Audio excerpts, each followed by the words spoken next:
Саха сирин эдер сурьячылара андойду Россия кең орғатыгар тақсалар. Быйылгы литература сылынан эдер сурьячылары юрге улахан болғымта тухайылар. Чолан айыр куттақ эдер жону кең эгеға тахарыга кинилер айымнеларын арас народтарга білгінлері көлі барар.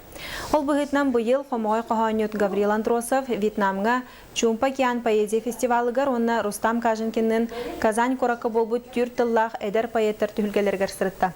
Маны таханан Крымга болбут Таврида форумга Саха сириттен үсталанна хатчат баран келле. Отын поэтессы Зинаида Архипова Томскайга Дальний Востоктағы Сибирдағы семинардырга кытынна. Атыржа ғайын онақсыз күніттен эдер сурьячылар өссі бір айар аянға тұрын оқтара. Бұсырыға Улу Пушкин, Гоголь, Анна Ахматова айбыт тұппыт сіздерден хыджақтыра. Манны айар командировка эдер сурьячылар таланларын өссі сайындарыға, кенелер айымнеларын арас нарокка тарғатыға улахан солталақ. Кең айгаға тахарыға ықтақ біттен саныйбым мен. Ол күрдік бұл тұлба систематын олыққа келдерен бұл әдер прозаиктар, поэттар айымнеларын тұлбасытан, қомырынюктарға, журналларға, альманақтарға тахаран.